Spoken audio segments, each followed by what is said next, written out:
Before we dive into today's episode, a quick reminder that early bird tickets for the Heart Centered Business Conference in Noosa in September are closing on the 13th of March. Don't miss out on securing your ticket to this amazing, spectacular, uplifting, connecting, inspiring, and practical business conference with like-hearted entrepreneurs, industry-leading speakers, including the one and only M. Rasciano, and just a beautiful opportunity to step away from your business for a few days to focus on making strategic decisions, getting inspired, getting motivated, and getting clear on exactly where you are headed from here. Go to tashcorbin.com/conference and grab your ticket before early bird closes on the 13th. I hope to see you there. You want to know something that I would love for you to have more of this year? It's Biz Besties. They are absolutely invaluable to us as business owners, and they make such a difference to our experience of business ownership. But how do you find Biz Besties? Well, that's what I'm covering in today's episode of the Heart Centered Business Podcast. This is episode number 512, which means you can find all the relevant links and the show notes for today's episode over at tashcorbin.com/512. And because it is day 3 of Tashmas, you best believe I've got a special gift for you that I'll be telling you about at the end of the show. So let's dive in and get you some more Biz Besties. Hello, I'm Tash Corbin, a business strategist and mentor based on the Sunshine Coast in Australia. The mission of this podcast is to help heart-centered entrepreneurs to make more money, and in doing so, change the world for the better. This podcast was recorded on the lands of the Gubbi Gubbi and Jinnaburra people. Always was, always will be Aboriginal land. I absolutely mean it when I say that Biz Besties are invaluable. And I'm not just talking about having more people in your network. I'm talking about people that you would consider close business friends, Biz Besties. There's more depth to it. So why do I think it's so invaluable to us? Firstly, there's the element of shared experiences. When you are building a business, particularly online, there are a lot of people in our lives that just don't understand what is worth celebrating, what needs to be solved, some of the specific challenges that we face. Because of that, it means you're accessing a different type of support and encouragement when you are engaging with your biz besties compared to speaking to your partner or a family member or a friend who is in a job or a friend who also has a business, but it's a very different style of business. So having that shared experience means we can lean on our biz besties for support and encouragement. And often they are better at knowing how to support and encourage us compared to some of the other people in our lives. Additionally, that understanding of our journey and understanding what's going on for us at different stages of our business means that Biz Besties can provide really practical supports because they may have an audience that they can share your launch lead magnets with, or they might have a VA that they have worked with that you can borrow for 5 hours or so to get a specific project done. They're better at referring. They're better at understanding the services that you might find valuable. And so that practical support is far more effective, but also targeted to what we need as biz besties. One of my besties and biz besties, the fabulous Claire Riley, and I have these little biz bestie retreat days that we do together. And so Claire will come to my house and we will co-work for the day. We will have a shared time where she'll be in the hot seat and I'm helping her. Then I'm in the hot seat and she's helping me.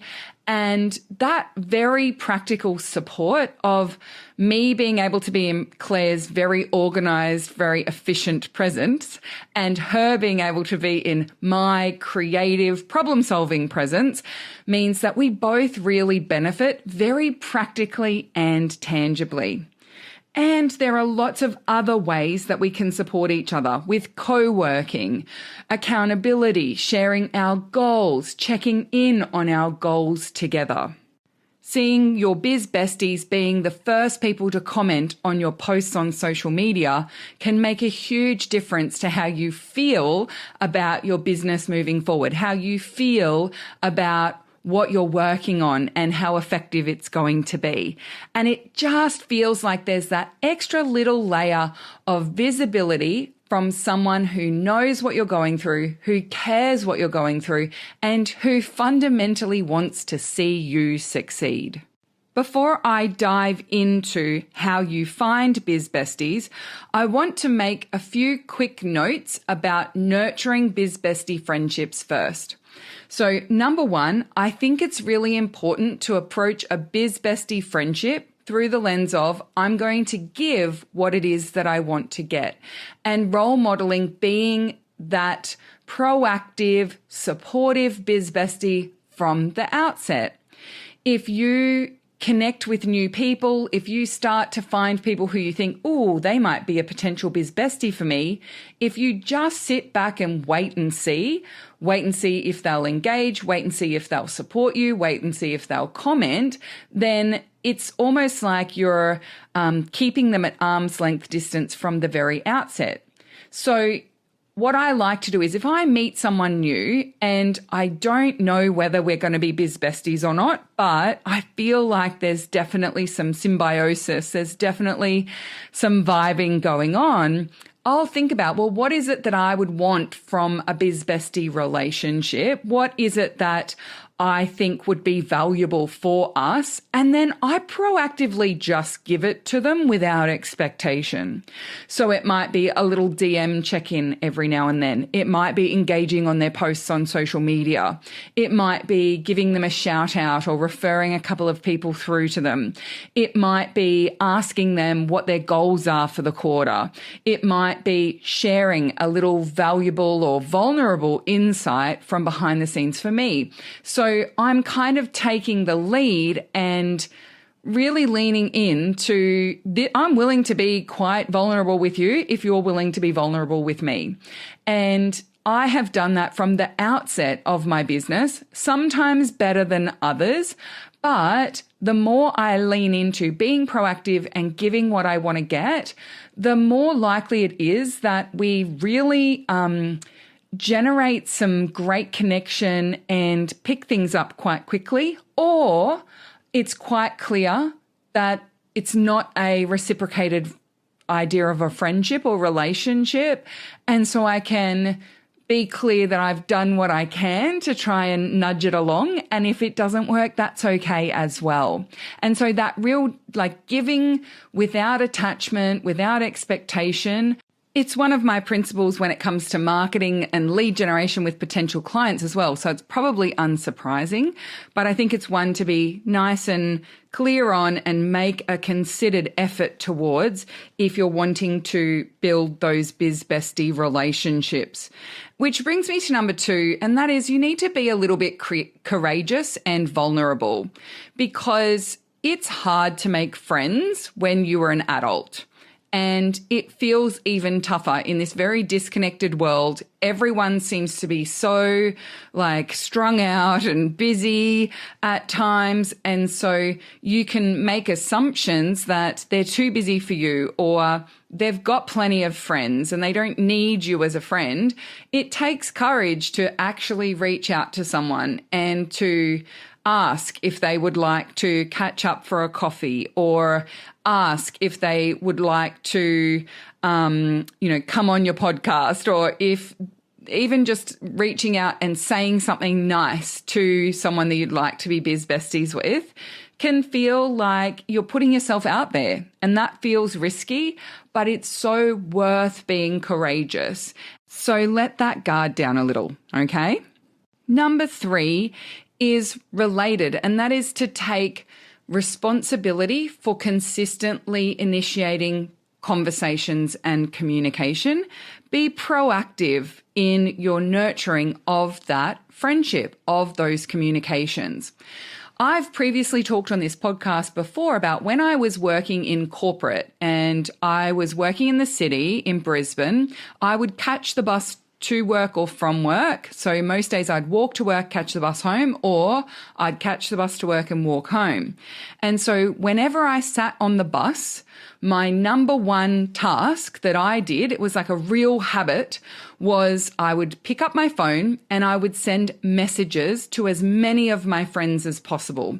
So whether that be a text message or a Facebook message, I would be the proactive communicator in my friendships.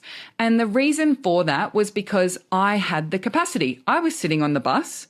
I could be sitting on the bus scrolling through Facebook and just checking in and silently lurking and observing people, or I could use that time to really nurture and nourish my friendships. And my friends at that point in time were starting to go through huge life changes like having kids and getting married and buying houses and all sorts of things. And I was a child-free, single woman who was on the bus with very little responsibilities, nary a care in the world. And so I was absolutely happy to take responsibility for nurturing those friendships.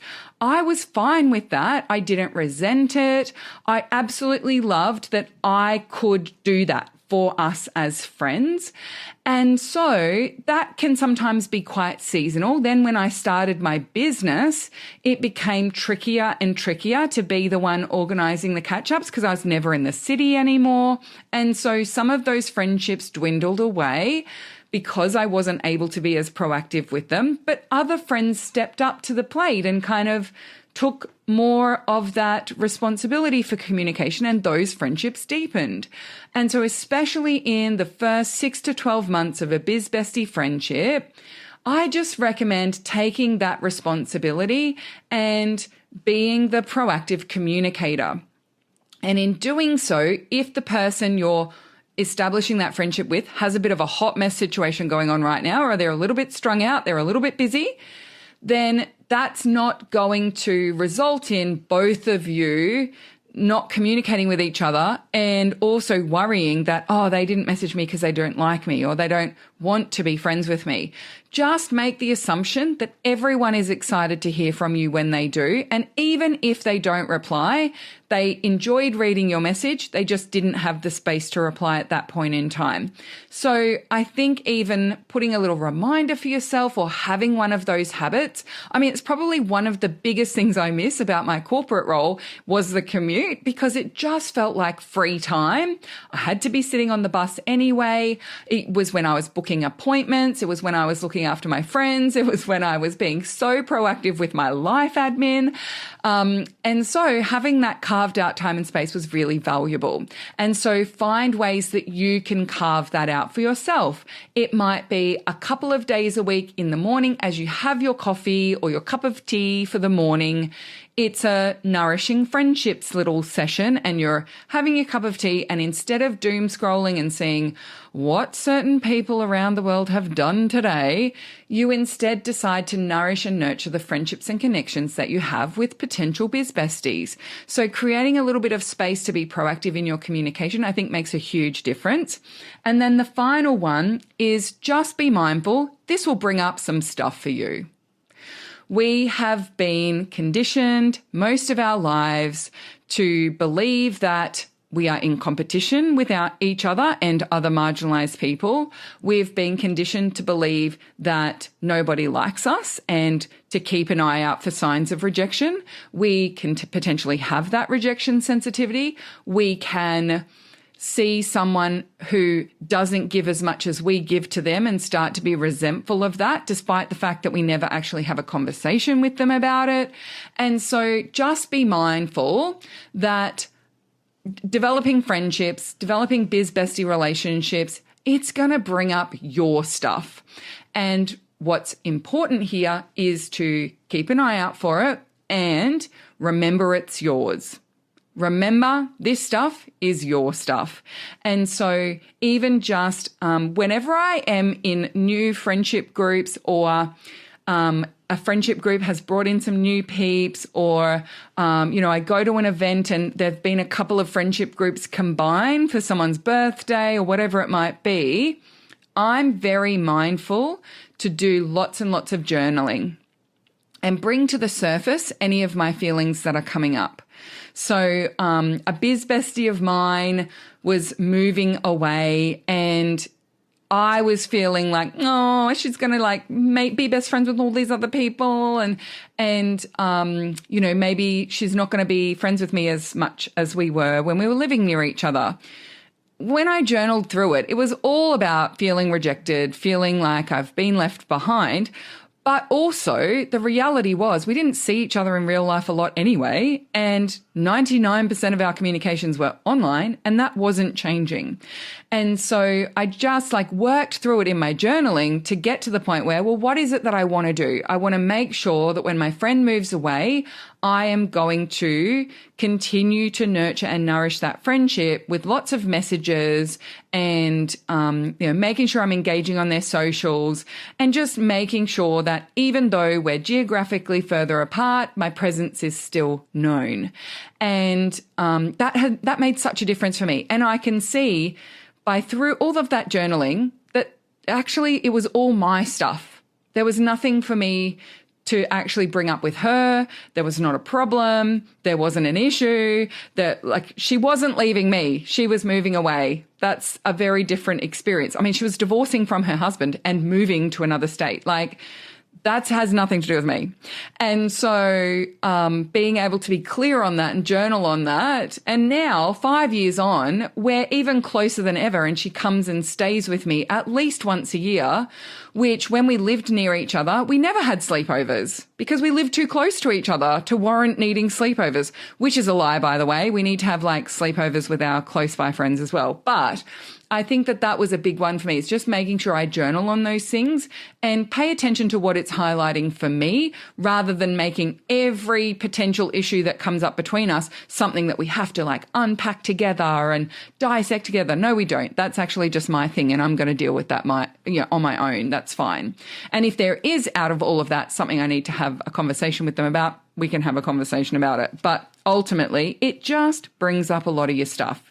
And knowing that, I think, is an important thing to have in your brain as you set about going to find some more biz besties. So now let's actually talk about the how. How do you find biz besties? Well, here are some of the ways that I have found them and that I've helped facilitate biz bestie relationships amongst my audience. So the first one is inside online programs. When I first joined Money Bootcamp with Denise Duffield Thomas, I met the other participants and two of them were fairly close to where I lived. So we met up once a week to talk through the modules. When I joined a bunch of different programs, one of the things I do when I first join is see who's here, see who's quite active and vocal, see who I have a good vibe with. I try and go to the calls so I can get a feel for who those people are. And if it makes sense for some connections to be developed, I'm very proactive about reaching out and even just sending a message and saying, hey, I love what you shared about X or loved your question that you asked on the call today, right? So those types of things make a big difference. And it's just going into those online programs, not just based on building a relationship with the provider and getting through your work, but also looking at them as an opportunity to connect with people who are at a similar stage to you or focused on a specific thing that you're focused on too, because you're in this program together. And so just taking that responsibility for perhaps a little bit of extra connection inside them. Number 2 is going to specifically networking events. And when I first started my business, I tried to go to an event as regularly as possible. I tried to find all the events that I could go to. Of course, I needed to be mindful of my budget, but at the time I was living in Brisbane, and so I was quite central and there were quite a few opportunities for things that I could attend. Interestingly, when I moved to regional town, so we then moved to Ballina in northern New South Wales, there was actually more events that I could go to that were smaller networking events, smaller workshops. I ran a few workshops myself around goal setting and business planning and things like that. So don't assume that there are no events locally. Keep an eye out for them. Proactively look for them. Don't assume that an event that is run by people who aren't in similar business industries or of a similar kind of persuasion as you aren't necessarily for you. I definitely have the approach of try everything out. Like I'll go and see what it's like and see for myself. Last year I went to a business networking event with a client / biz friend of mine, and we were laughing so hard because it was really odd, the gender mix of people who were there. And we had seen it because it came up in a Facebook ad for us, and that's when we decided to go together.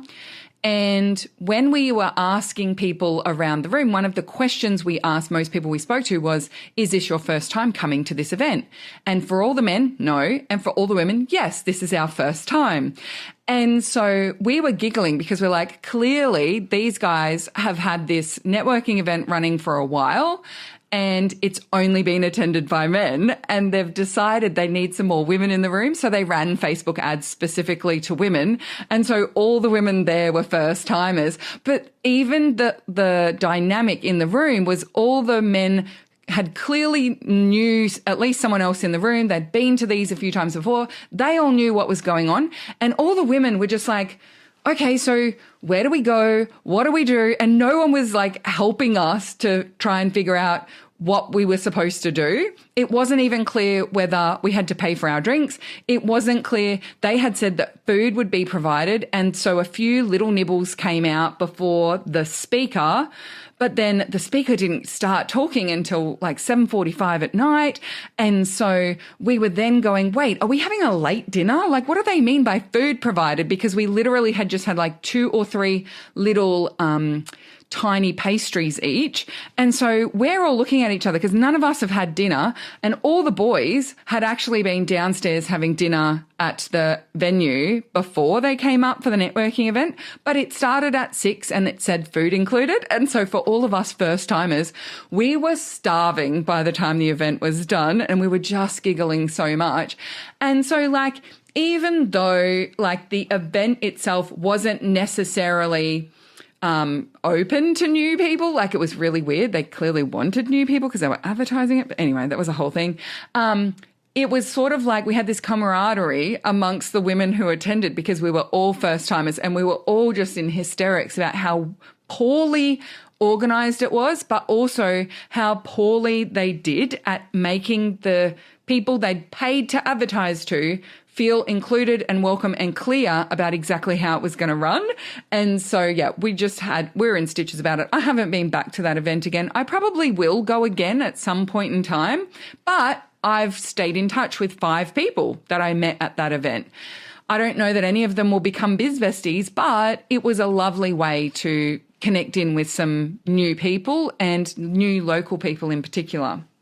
So going to networking events and just seeing if there are people there that you might meet. I used to set myself a goal when I was going to networking events of just finding 3 people that I could have a slightly deeper connection with than just seeing them at that networking event. So I was looking for 3 people. Hopefully I could find a potential client, someone to send a referral to, someone whose services I might be able to use. And I would keep an eye out for those as I was at the events. But also one of the things that I see so many people do very poorly is they do not follow up with people after they meet at events. So if you meet someone at a networking event, if you meet 6 people and you introduce yourself, then make sure that you go and follow those people. You send them a message or you send them an email. You get them to book in a quick 15-minute coffee chat or something to just continue the conversation moving forward. And there are so many people that I have met at events, and I have said to them, oh, you should send me an email about that because, or, can you please message me after this? And they don't ever message me, and I forget what their name was, or I forget a detail and I can't find them. And also sometimes it's like 2 months later and then I'm like, wait, I never heard from that person who said they were going to send me an email. Oh, well, maybe they don't want to, right? My rejection sensitivity comes up. But if you say you're going to follow up, definitely do. But also be proactive, right? Take that little risk. Put yourself out there a little more if you want to explore potential friendships.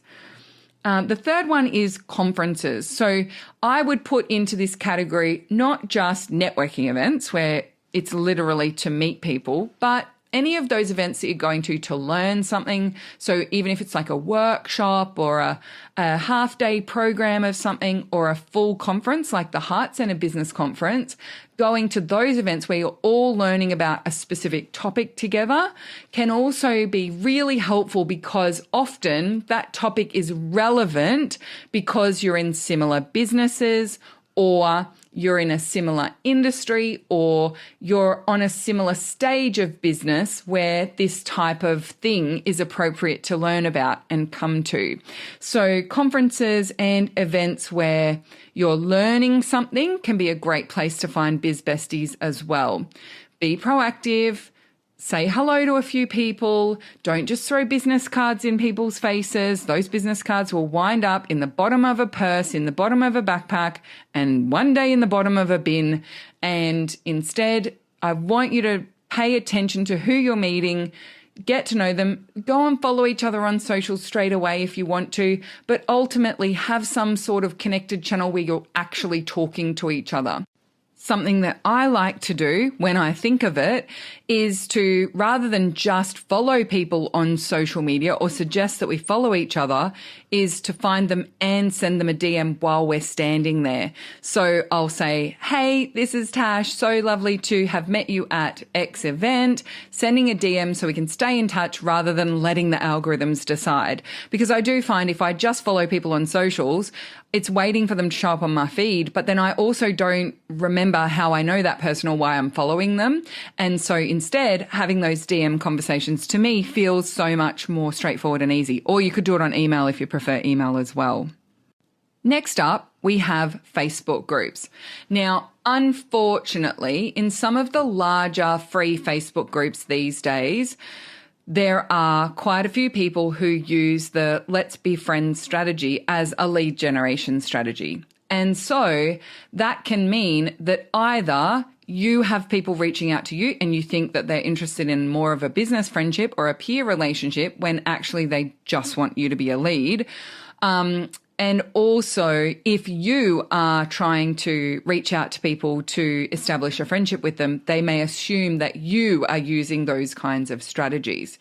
And I mean, it is with good reason because we have seen so many different techniques and tactics proliferate in these free groups that honestly, they constitute misleading, manipulation, and misinformation, which can mean that people aren't as receptive to outreach and that people have their guard up. And I think that's with good reason.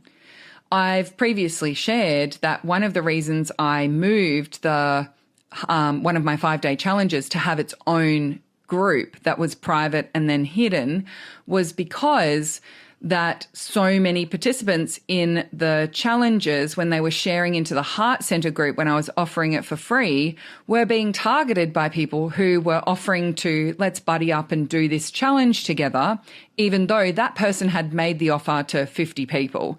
And they were actually using it as a lead generation strategy. And so it's something to just be mindful of. I think if you are going to look at Facebook groups as spaces to find biz besties, to connect with people, start with those spaces where you've paid to be a member and you're doing the same program or you're attending the same event. So Facebook groups that you need to pay to actually get access to can often therefore be less in their defensiveness space and not wanting to talk to anyone else. And also you're clear on for you, we're together here. We're here for the same thing. We're here to do a program together, or we're here to attend this event together. And so buddying up with a person to go through that process, or creating a little small group chat about the event you're attending, or making a little accountability pod, or whatever that might be. I think that that's generally far easier to do than finding biz besties in those large groups that you might belong to, and particularly those free groups. And then if it's not in groups that you've paid to be in attendance at, then it might be in smaller groups rather than in those larger scale groups.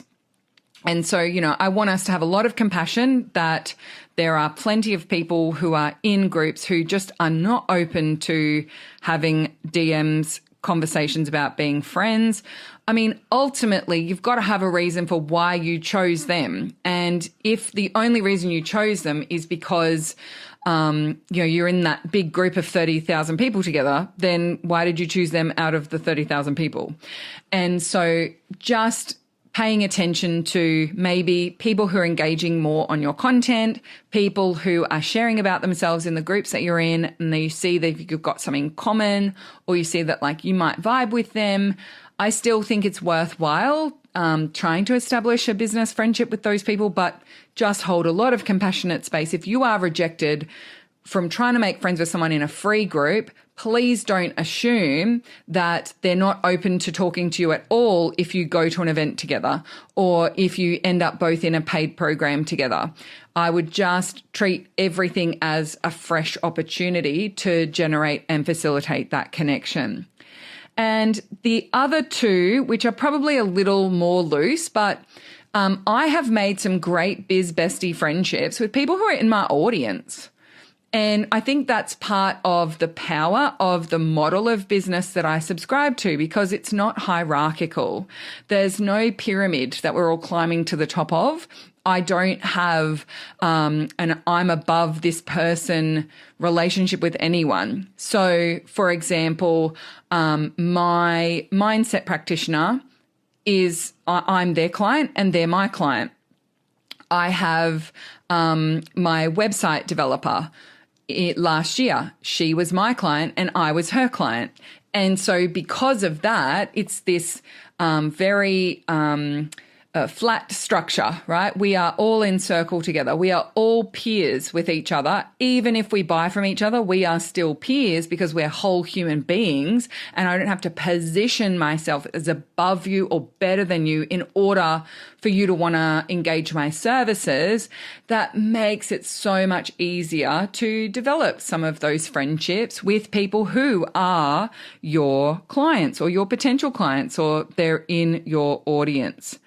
And the other one is interests.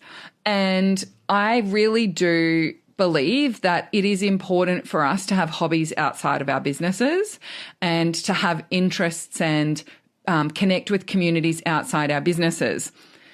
That being said, what invariably happens for me when I am engaged in these outside interests and hobbies is that the entrepreneurs tend to find each other in the pottery classes I went to. And then when I went to the studio, it was the business owners that we vibed and gelled, because we would ask each other at some point, what is it that you do? And if I say, I'm a business coach or I'm a business mentor, and they've got a business, like, oh my gosh, I have a skincare line. I am a Reiki practitioner, right? And so because of that, those friendships that are being formed way outside of the scope of my business end up still being this amazing biz bestie friendship, but we connect with each other and see each other at different times. But the types of questions that we ask each other when we check in are going to be in relation to business from time to time. And that's really lovely to have those connections.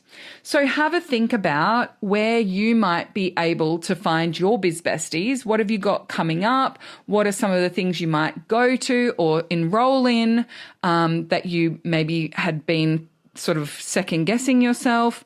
Or is this going to be valuable? Well, if we add in the layer of, hey, I could actually find some biz besties if I go to this thing or if I sign up for it, that could definitely make a difference. And that could increase the value proposition for you.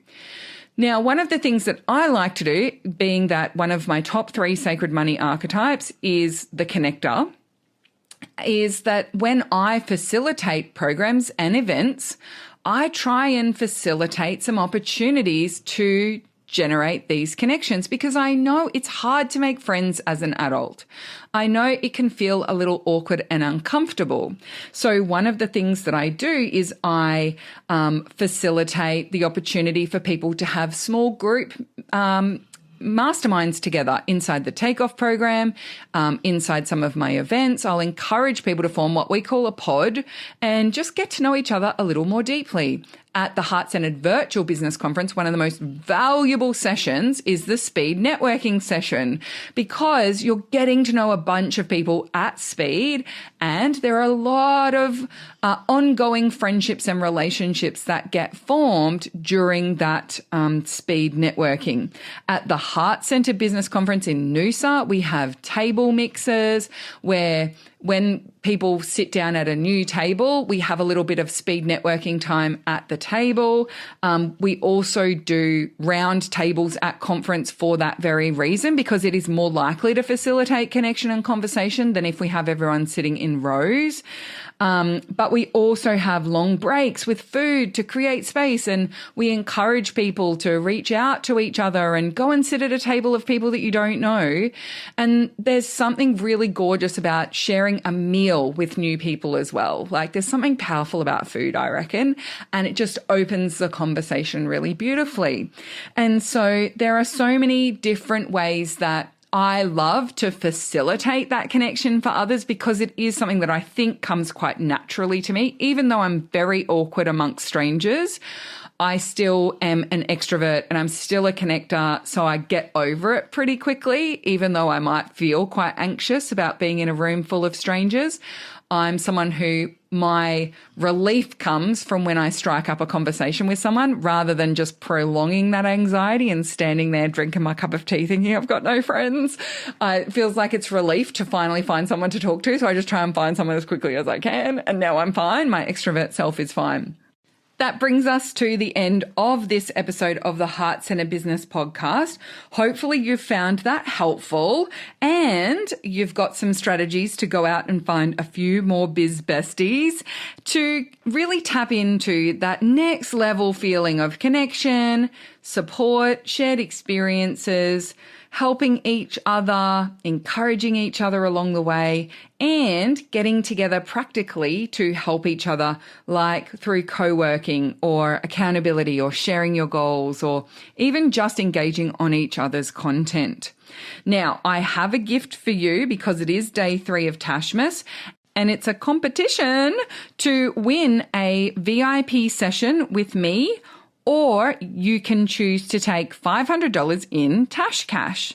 Now, to enter, you'll need to have your ticket to the Heart-Centered Business Conference in Noosa this September. So if you've already got your ticket, you're eligible to enter. If you haven't yet got your ticket, but you purchase it before 10 a.m. AEST on the 13th of March, you will be eligible to enter. All the entry details and the link to check out conference will be with the show notes of today's episode at tashcorbin.com/512. So make sure you head on over there, especially if you've already got your September conference tickets, to make sure that you're entered in to win this VIP 45-minute session with me, or you can take the Tash Cash. Thank you so much for joining me for this episode. I'll see you tomorrow for day 4 of Tashmas. And until then, I cannot wait to see you shine. Bye for now.